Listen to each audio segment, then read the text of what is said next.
কি করলো আল্লাহ আল্লাহ। একটা মেয়ে একটা ছেলে। আমার মসজিদের ইমামতি করে। শ্রীবুদ্ধি একটা মাদ্রাসার শিক্ষক। তিনি অনেক নরম নিরহ লোক ছিলেন। বাচ্চা আছে, বিবি বাচ্চা আছে, এর বাচ্চার দায়িত্বটা কে নিবে? আমার ভাইয়ের হত্যার সর্বোচ্চ বিচার আমরা চাই। এই হত্যার আমরা সুষ্ঠু বিচার চাই। বিচার চাই। আমার ভাই আবার সে বেরিয়ে গেছে। এখন কখন গেছে তা কখন না। গত সকালে আজকে মোবাইল করছিলাম, মোবাইল করে আমি বাসে গেছি, আমি যাবো পরে সকালে গেছে এই দুপুরের দিক দিয়ে গেছে। তো এখান থেকে সে দিনগাতে গেছে, দিনগাতি তার বলছে ওই এই তার মারিয়ে দিয়েছে।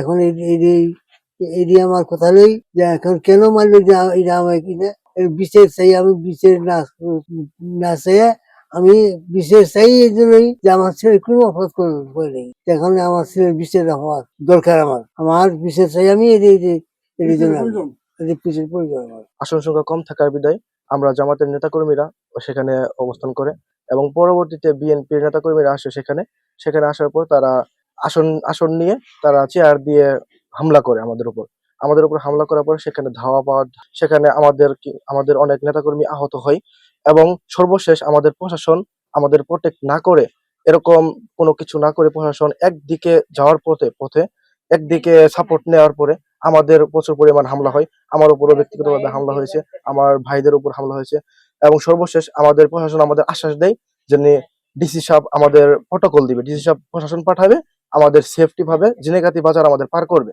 কিন্তু তা হয় না, আমাদের রাত পেরিয়ে আমাদের সন্ধ্যা পেরায় দেয়, আমাদের বিকালটা সেখানে কাটায় দিই।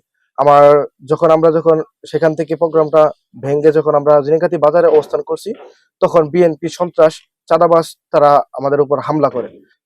আমি জোর দাবি জানাচ্ছি যে আমার ভাই যে হত্যা হলো, আমার ভাই যে মারা গেল, আমার ভাইয়ের আমরা সুষ্ঠু বিচার চাই, আমরা উচ্চ বিচার চাই। যদি আমাদের বিচার না হয় তাহলে নির্বাচন কিভাবে সুষ্ঠু হবে? আমাদের এই 2-3 হাজার মানুষ যদি একটা ইশতেহার যদি আমাদের নিরাপত্তা না দিতে পারে প্রশাসন, তাহলে আমাদের জাতীয় নির্বাচন কিভাবে নিরাপত্তা দিবে? এটা আমাদের প্রশাসনের কাছে এবং সরকারের কাছে জোর দাবি এবং আমার ভাইয়ের হত্যার সর্বোচ্চ বিচার আমরা চাই। থানা সেক্রেটারি ওনার একটা ছোট একটা মেয়ে আছে, আর দুইটা মেয়ে মনে হয়, একটা মেয়ে একটা ছেলে, দুইটা সন্তান রেখে উনি থেকে ঝিনাইগাতি প্রোগ্রামে গেছিল জামাতের। বিএনপির সন্ত্রাসী বাহিনীরা ওনাকে হত্যা করে। এই হত্যার আমরা সুষ্ঠু বিচার চাই। এলাকারই ছেলে, আমার ভাইস্তা হয় সম্ভব। আমার মসজিদের ইমামতি করে। শ্রীবুদ্ধি একটা মাদ্রাসার শিক্ষক, শেরপুর থাকে। তো আজকে জামাতের প্রোগ্রাম হয়তো সরকারি কোনো ছিল, এটা আমি জানি না। তো ওইখানে যাওয়ার পরে বিএনপির সঙ্গে সংঘর্ষ হওয়ার পরে আমার মনে হয় যে কোনো আক্রোশ হাতেই এই কামটা করছে, মারছে। তা আমরা এর সুস্থ বিচার চাই। ময়মনসিং নিয়ে গেছিল, মার খাওয়ার পরে ময়মনসিং মনে হয় যাওয়ার পথেই মারা গেছে কিনা, হয়তো হাসপাতালে পৌঁছার পরে মারা গেছে। আমরা কিছুক্ষণ আগে সংবাদ পেয়েছি। তিনি অনেক নরম নিরহ লোক ছিলেন। তিনি একজন ওই যে ভতপুর মাদ্রাসার প্রভাষক। তিনি অনেক নরম নিরহ লোক ছিল। তিনি কোনোদিন কারোর সাথে কটু কথা বলে নাই, এর কোনো রেকর্ড নাই। এখন ভাই কি এর কথা আমি কি বলবো? আমরা ছোট থেকে কথা বলছি, এর কথাটা শুনি আমার এমন যেন আমার হৃদয়টা ভাঙ্গি গেছে। এখন এই যে প্রথম শুনলাম বলে ইনু মারামারিতে অনেক আহত অবস্থায় বললো শেরপুর তো না, আবার শুনলাম মমিসিং তেন হঠাৎ করে একজনে ফোন করছে, এই যে লোকটা যে মারা গেল, এই যে কোনো একটা ঘটনা, এদের পুরানো ঘটনা হতে পারে বলে, তো নরম নিরহ মানুষ অনেক আগে গেছে, আল্লাহর রহমতে অনেক অবশেষে আগে গেছে। কিন্তু এর বোধ পুরানো কিছু অনেক আছিল, এই করে চিহ্নিত এত মানুষের মধ্যে, কিন্তু এরকে চিহ্নি করে এত আঘাত দিয়ে মারলো, কিন্তু এর বিচারটা এখন কে করবে? আর এর যে মনে করেন বাচ্চা আছে, বিবি বাচ্চা আছে, এর বাচ্চার দায়িত্বটা কে নিবে?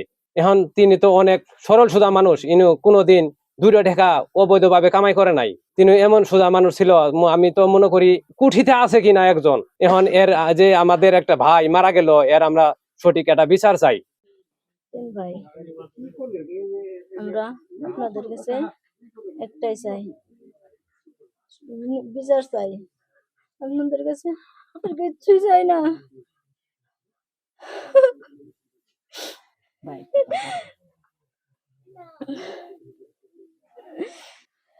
আমার ভাই খুব ভালো মানুষ ছিল। আপনাদের বিচার চান কিনা একটু বলেন। হ্যাঁ, আমার আপনাদের কাছে বিচার চাই। আমার ভাই কুল্লু নাফসি যায়িকাতুল মাউত, ইন্না লিল্লাহি ওয়া ইন্না ইলাইহি রাজিউন। প্রত্যেকটা মানুষই মৃত্যুবরণ করতে হবে, আমরা জানি। আজকে বিএনপি জামাতের সন্ত্রাসী হামলায় যে আমার বাসুরকে যারা বিএনপি সন্ত্রাসী দল হত্যা করেছে, আমি তাদের বিচার চাই। আক্রমণ চালায়, চেয়ার দিয়ে মানে ওরা মারামারি করে, তারপর আমাদের জামাতের কর্মীদের উপরে নর পশুর মতন তারা আক্রমণ করছে। এই আক্রমণে আমার বাসুর নিহত হয়েছেন, শহীদ হয়েছেন। এটাকে নিহত বলে না। আমি আমার বাসুরের এক ছেলে এক মেয়ে, তাদের দায়িত্ব কে নিবে? দায়িত্ব তো আল্লাহই নিবে। তবু আমি আমার দেশবাসীর কাছে জানাতে চাই, এই সন্তানদেরকে এতিম করে আমার বাসুর চলে গেছেন। আল্লাহ রাব্বুল আলামিন যেন আমাদের সবাইকে সবর করার তৌফিক দান করেন। শেরপুর 3 আসনের নেতাকর্মীরা সেখানে উপস্থিত ছিলেন।